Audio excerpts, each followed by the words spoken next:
ഈ ലോകത്തിലെ മനുഷ്യരാശിയുടെ തുടക്കം എങ്ങനെയായിരുന്നു? ഇസ്ലാം മതത്തിൻ്റെ തുടക്കം എവിടെയാണ് ആരംഭിച്ചത്? ആദ്യ മനുഷ്യനും ആദ്യ പ്രവാചകനുമായ ആദം അലൈഹിസ്സലാം മുതൽ അവസാന പ്രവാചകനായ മുഹമ്മദ് നബി സല്ലല്ലാഹു അലൈഹി വസല്ലം വരെ നീളുന്ന അത്ഭുതകരമായ ഒരു ചരിത്രമാണ് ഇസ്ലാം. ഇന്ന് നമുക്ക് ആ ചരിത്രത്തിലുടനീളം പോകാം.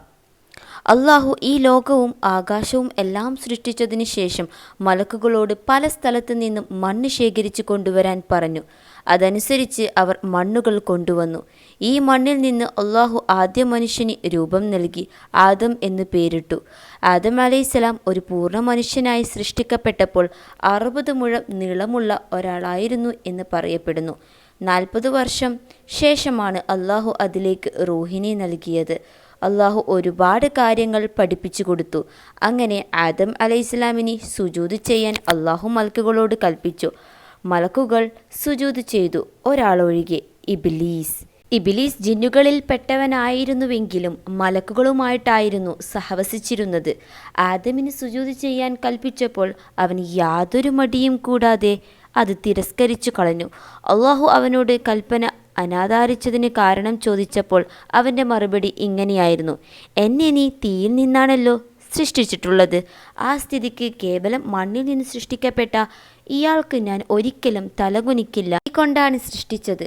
ആദമിനേക്കാളും മഹത്വം എനിക്കുണ്ട് എന്ന അഹംഭാവം നടിക്കുകയും സ്വർഗത്തിൽ നിന്ന് പുറത്താക്കപ്പെടുകയും അവിശ്വാസികളിൽ ഉൾപ്പെടുകയുമാണ് ഉണ്ടായത്. മനുഷ്യരെ വഴിതെറ്റിക്കുമെന്നും അള്ളാഹുവിനെ ആരാധിക്കുന്നവരെ പിന്തിരിപ്പിക്കുമെന്നും പ്രതിജ്ഞയും ചെയ്തു. അങ്ങനെ ആദം നബി അലൈഹിസ്സലാം സ്വർഗത്തിൽ വളരെ ആസ്വദിച്ചു പോന്നു. അള്ളാഹു സ്വർഗത്തിൽ എല്ലാ സ്വാതന്ത്ര്യവും കൊടുത്തു, ഒരു മരത്തിൻ്റെ പഴം ഒഴികെ. കുറേ കാലം കഴിഞ്ഞപ്പോൾ ആദം അലൈഹിസ്സലാമിന് ഒരു ഇണയെ നൽകാൻ അള്ളാഹു തീരുമാനിച്ചു. ആദം അലൈഹിസ്സലാം ഉറങ്ങിക്കിടന്നപ്പോൾ തൻ്റെ വാരിയലിൽ നിന്ന് ഒരു ഇണയെ സൃഷ്ടിച്ചു. ഉണർന്നു നോക്കിയപ്പോൾ ഹവ്വയെ അവിചാരിതമായി കാണുകയുണ്ടായത്. അത് ആരാണെന്നറിയാനുള്ള ജിജ്ഞാസ അദ്ദേഹത്തിന് അലട്ടി.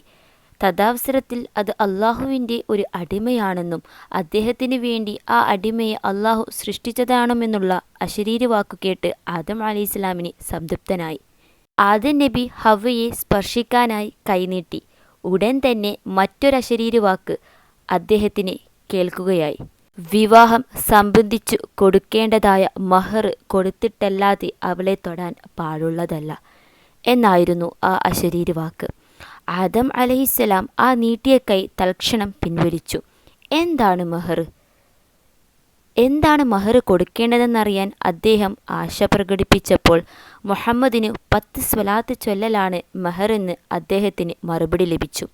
ആരാണ് ആ മുഹമ്മദ് എന്ന് അറിയിച്ചു കൊടുക്കാൻ ആദം നബി അലൈഹിസ്സലാം പറഞ്ഞപ്പോൾ മുഹമ്മദ് നബി അദ്ദേഹത്തിൻ്റെ സന്തതികളിൽ തന്നെയുള്ള ഒരാളാണെന്നും അവസാനത്തെ പ്രവാചകനാണെന്നും എന്നായിരുന്നു മറുപടി.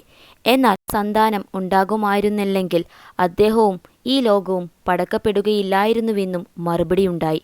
അങ്ങനെ ആദം നബി അന്ത്യപ്രവാചകനായ മുഹമ്മദ് നബി മുസ്തഫ സല്ലല്ലാഹു അലൈഹി വസല്ലമ തിരുമേനിയുടെ മേൽ 10 തവണ സലാത്ത് ചൊല്ലുകയും മലക്കുകളെ സാക്ഷ്യം വഹിച്ചുകൊണ്ട് ഹവ്വയെ പത്നിയായി സ്വീകരിക്കുകയും ചെയ്തു. അപ്പോൾ മലക്കുകൾ ആദം അലൈഹിസ്സലാമിന് രാജോചിതമായ വസ്ത്രങ്ങൾ ധരിപ്പിച്ചും ഹവ്വ ബീവിയെ സ്വർണ്ണാഭരണങ്ങൾ അണിയിച്ചും അലങ്കൃതരാക്കി സിംഹാസനത്തിലിരുത്തി. ഒരു പ്രത്യേക മരത്തിൻ്റെ പഴം ഒഴികെ ബാക്കിയെല്ലാം സ്വർഗത്തിൽ അനുഭവിച്ചു കൊള്ളുവാനും അനുവാദം നൽകി. ആദമിന് സുജൂദ് ചെയ്യാതിരുന്നതിൽ അള്ളാഹുവിൻ്റെ കോപശാപങ്ങൾക്ക് ഇരയായി തീർന്ന ഇബ്ലീസിന് ആദമിനോടുണ്ടായിത്തീർന്ന അസൂയ അളവറ്റതായിരുന്നു. അങ്ങനെയിരിക്കെ ഇബ്ലീസിൻ്റെ വലയിൽ ആദം നബിയും ഹവ്വ ബീവിയും അള്ളാഹു വിലക്കപ്പെട്ട ആ പഴം ഭക്ഷിക്കാൻ ഇടയായി. ഇബ്ലീസിൻ്റെ കുതന്ത്രം ഫലിച്ചതിനാൽ ആദമും ഹവ്വയും സ്വർഗത്തിൽ നിന്ന് ഇറങ്ങിപ്പോരേണ്ടതായി തന്നെ വന്നു. അങ്ങനെ ആദം നബി അലൈഹിസ്സലാമിൻ്റെ നാവിൽ നിന്ന് എങ്ങനെയോ ബിസ്മി ശബ്ദം പുറപ്പെട്ടു. അത് കേട്ട ജിബ്രീൽ അലൈഹിസ്സലാം അവരോട് ഇങ്ങനെ പറഞ്ഞു: നിൽക്കണം, അള്ളാഹു കാരുണ്യവാനാണ്, അവൻ നിങ്ങൾക്ക് മാപ്പ് തരാനിടയുണ്ട്. എങ്കിലും ആദം അത് കൂട്ടാക്കിയിട്ടുണ്ടായിരുന്നില്ല.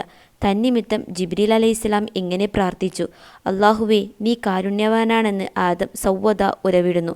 നീയാവട്ടെ അദ്ദേഹത്തിന് ഗുണം ചെയ്യുന്നുമില്ല. അദ്ദേഹത്തെ നീ അനുഗ്രഹിക്കണമേ. അള്ളാഹു ഇങ്ങനെ മറുപടി കൊടുത്തു: ആദം ഒരു വ്യക്തിയാണ്.